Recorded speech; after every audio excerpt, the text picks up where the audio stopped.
মেয়েকে শাসন করায় মা বাবার বিরুদ্ধে মামলা করেছে মেয়ে, এবং রায়ও এসেছে মেয়ের পক্ষে।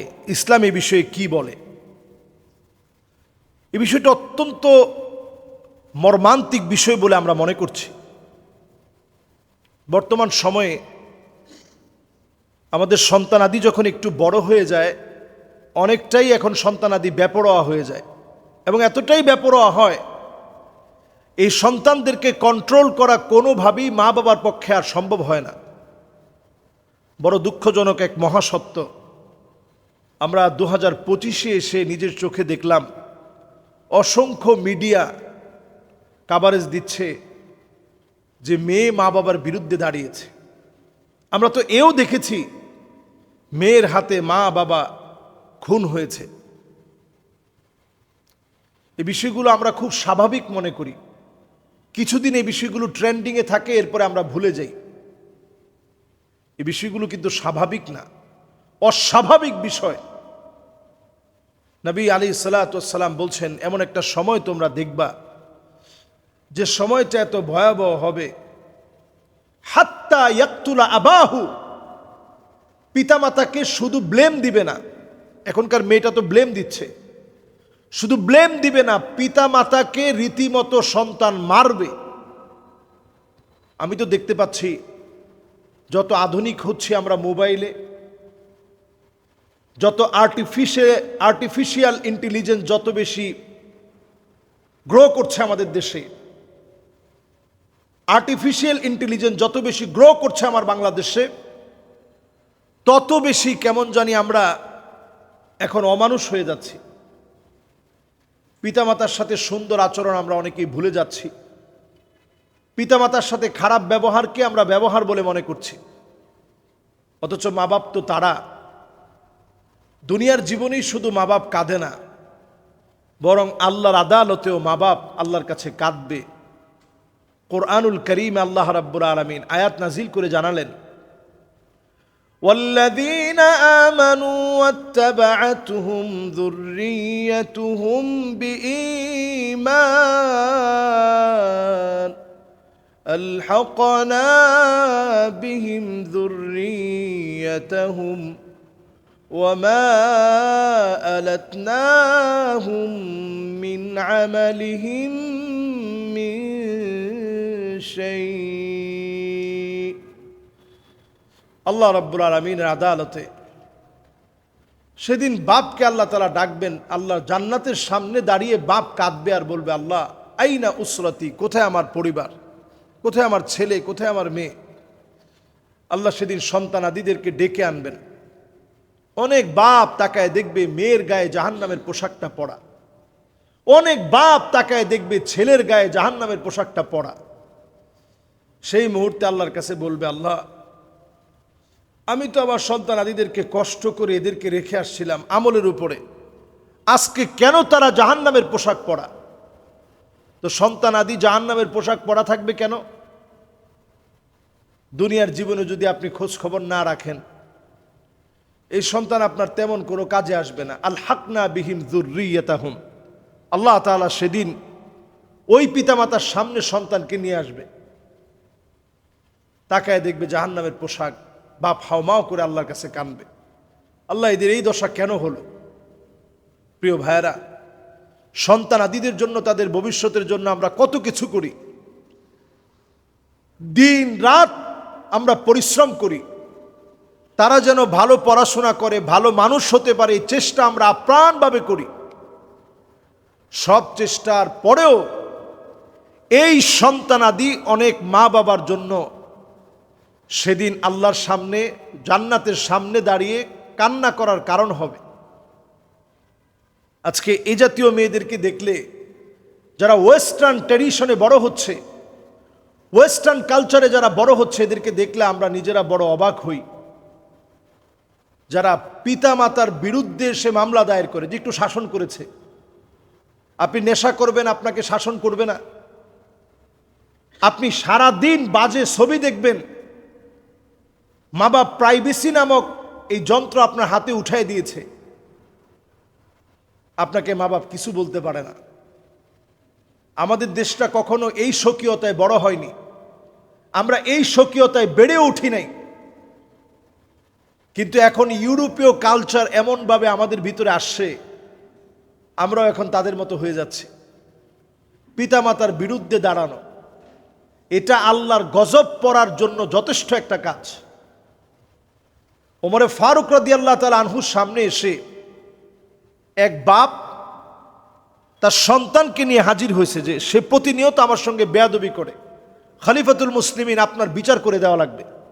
ওমর রাদিয়াল্লাহু তাআলা আনহু একটু অবাক হলেন, আদর করে ডাকলেন, ডেকে বললেন, তুমি কি তোমার মা বাপের সাথে বেয়াদবি করো?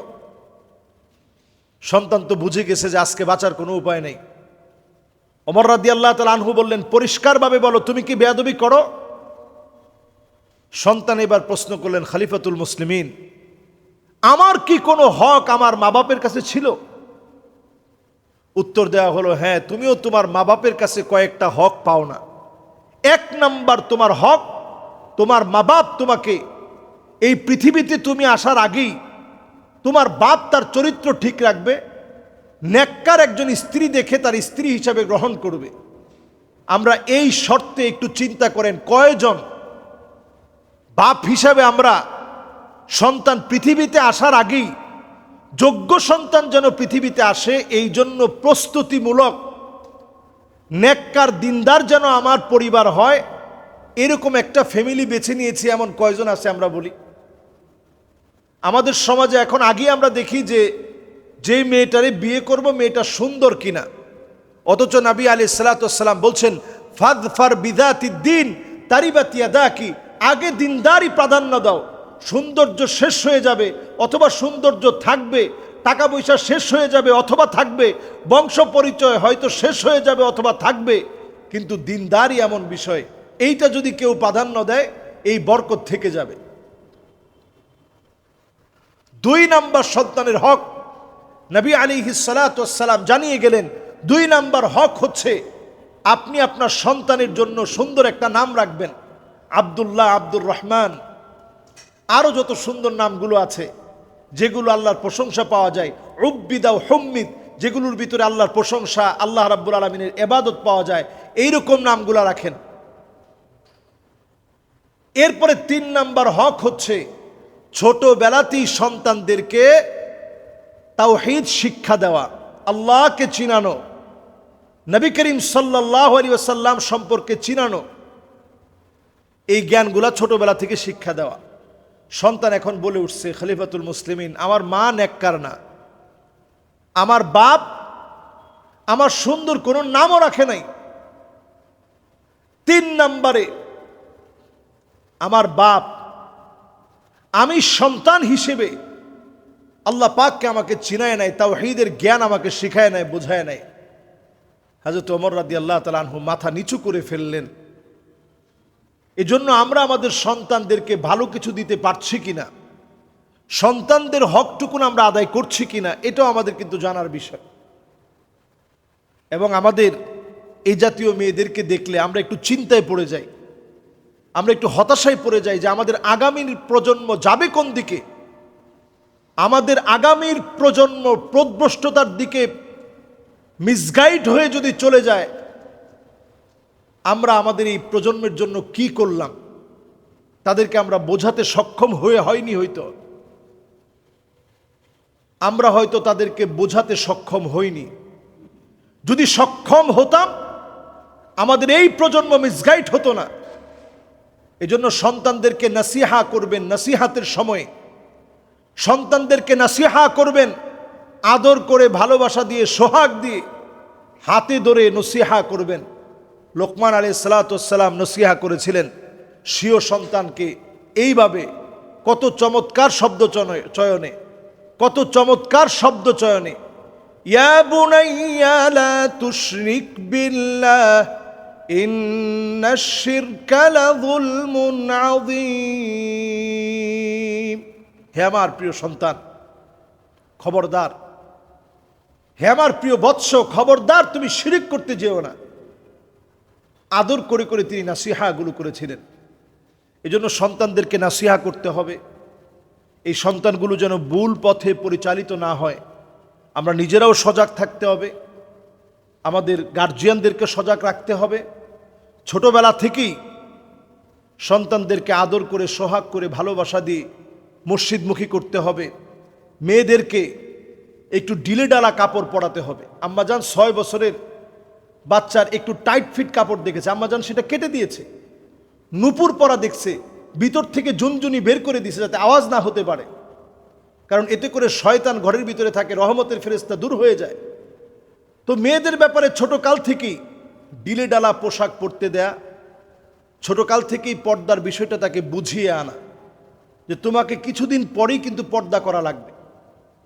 যদি আমরা আমাদের সন্তানদেরকে এইভাবে বড় করি, তাহলে এই জাতীয় মেয়েদেরকে আমাদের দেখতে হবে না। সমাজ সুন্দর হবে, রাষ্ট্র সুন্দর হবে, ইফটিজিং বন্ধ হবে, দর্শনের মতো মারাত্মক বিপদ থেকে বাংলাদেশ বাঁচবে। আল্লাহ রাব্বুল আলামিন আমাদেরকে হেফাজত করুক, আমিন।